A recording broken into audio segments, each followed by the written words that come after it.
शरद पवार जी की के निर्देश पर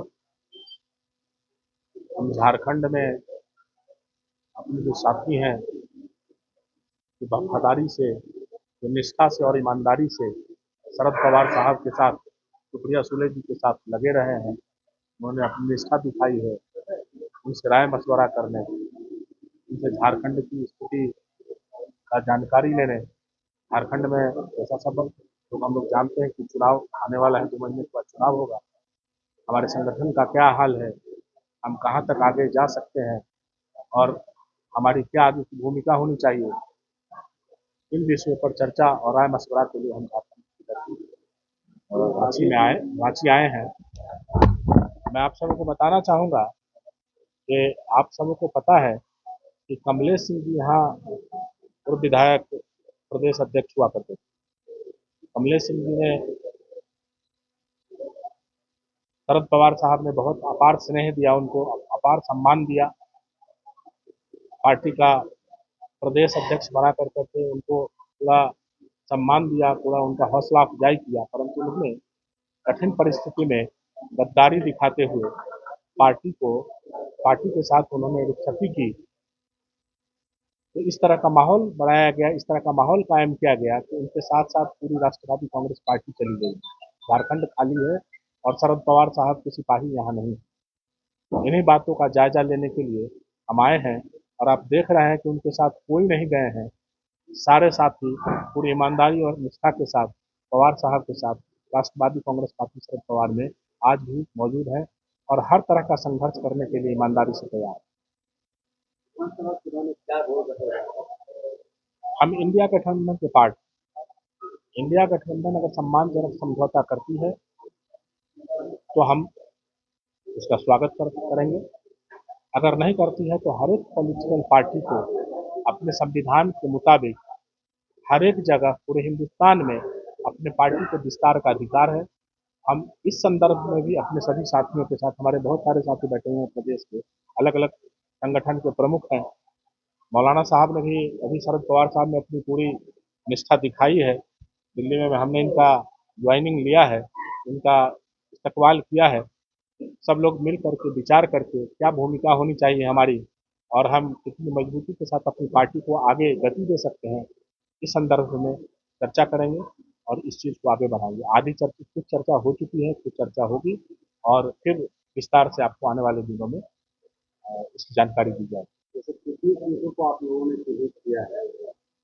40 से 50 सीट पर हम लोग लड़ने की तैयारी अपनी कर रहे हैं और हमने अपने सभी साथियों को ऐसा राय मशवरा करके सबसे राय मशवरा दिया है। सभी साथियों को एक जिम्मेदारी करती है कि अपने अपने जिला में जिस प्रकार से जो उम्मीदवार हैं, पार्टी के भी उम्मीदवार और पार्टी से बाहर जो उपेक्षित हैं, वंचित हैं, दलित हैं, माइनॉरिटी हैं, जिनके के अधिकार की उपेक्षा हर सरकार ने की है, सबको संयोजित कर, सबको संगठित कर हम आगे की भूमिका तय करेंगे और उनको चुनाव में महत्वपूर्ण भागीदारी देंगे। झारखंड जब से अस्तित्व में आया है लगभग 24 साल हो गए, एनडीए और इंडिया गठबंधन की सरकारें रही, लेकिन अपेक्षा के अनुरूप विकास नहीं हो पाया। इसकी जनता में कहीं न कहीं नाराज एनसीपी शरद पवार गुट पर झारखंड की जनता क्यों विश्वास करे?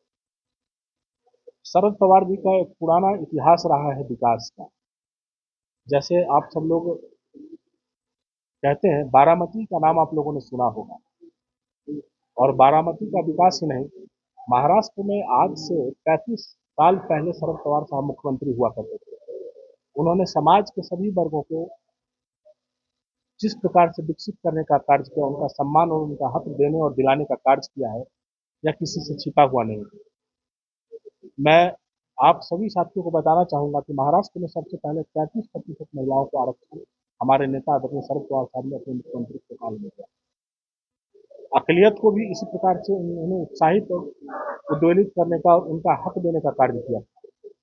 और हाल के दिनों 2004 से 14 के दरमियान में जब वो कृषि मंत्री थे, तो आप सब लोग जानते हैं कि कृषि मंत्री के रूप में देश की सबसे महत्वाकांक्षी योजना किसानों के 75,000 करोड़ रुपया कृषि ऋण की माफी, ये शरद पवार साहब के दिमाग की बस थी और उन्होंने इसका इम्प्लीमेंट किया था। ठीक है, हमारा संगठन मजबूत नहीं था राष्ट्रीय स्तर पर, और हम इस बात का प्रचार प्रसार नहीं कर पाए। अब इन बातों का प्रचार प्रसार करेंगे, उनके नीति और सिद्धांतों को, क्योंकि वो उनका भरोसा धर्मनिरपेक्षता में है, उनका भरोसा भाईचारे में है, उनका भरोसा आपसी संबंध में है और सब मिलजुल करके ही समाज का विकास कर सकते हैं। इस सोच के हमारे नेता शरद पवार साहब हैं और हम इसी सोच को आगे झांकने में भी बढ़ाने का काम तो अभी सुप्रीम कोर्ट से जजमेंट आया है उसमें एससी की तरफ से सब कोटा बनाने की बात कही गई है, क्रिमिनल की पहचान करने की बात कही गई है।